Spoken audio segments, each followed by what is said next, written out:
soft one located under Theo's desk.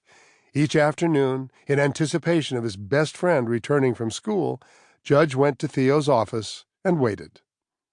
Theo rubbed his head, chatted with him for a moment, then the two of them went to say hello.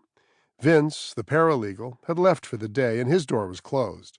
Dorothy, the real estate secretary, was hard at work, but stopped for a second to inquire as to how Theo's day had gone.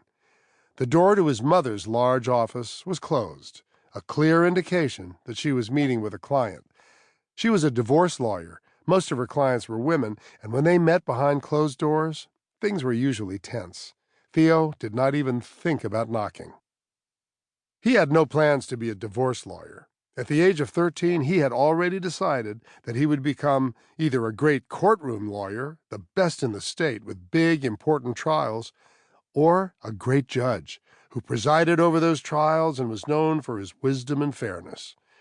Most of his friends were dreaming of careers as professional athletes or computer geniuses or brain surgeons or perhaps even a rock star or two. But not Theo. He loved the law and longed for the day when he was a fully grown man with dark suits and a fine leather briefcase. However, according to his parents, he must first finish the 8th grade, then suffer through high school, college, and law school. At least 12 more years of education awaited him, and he was not looking forward to the ordeal. At times, he was already tired. The front room of Boone & Boone was ruled by Elsa Miller, the firm's longtime receptionist/secretary/paralegal/advisor/referee, and occasionally, in the past, Theo's babysitter. Elsa did it all, and she did it with an enthusiasm that Theo often found tiresome. At the sight of him, she bounced up from her desk, grabbed him, hugged him, pinched both cheeks, all the while asking how his day had gone. It was the daily routine, and it rarely changed. "Just another boring day in school," Theo said, as he tried to wiggle out of her embrace. "You always say that. How was Scouts?" Elsa knew his schedule better than he did.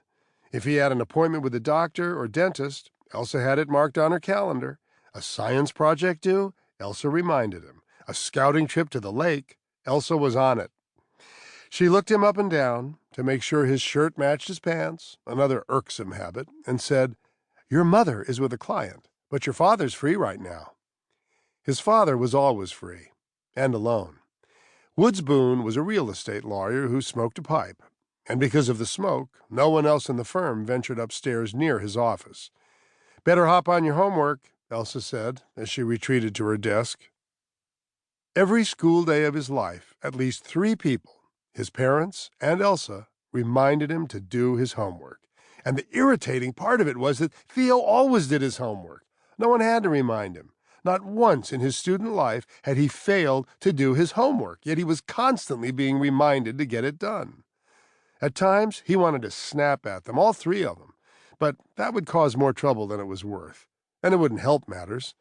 Part of being a good kid was learning to overlook the shortcomings of adults. They liked to repeat things, especially his father, and especially those little commands that were supposed to make Theo a better person. Brush your teeth, comb your hair, eat your vegetables, ride carefully and watch for traffic, do your homework. The list seemed endless. So instead of arguing, he said, "Yes, ma'am," and walked to the stairs. Judge was at his heels, and they headed up, making as much noise as possible. His father was known to nap in the late afternoon, and Theo, being a good kid, did not want to embarrass him by barging in mid-snore. But Mr. Boone was wide awake and lost in the usual pile of papers on his desk. A thick, rich aroma of pipe smoke hung in the air, which Theo had never found to be unpleasant.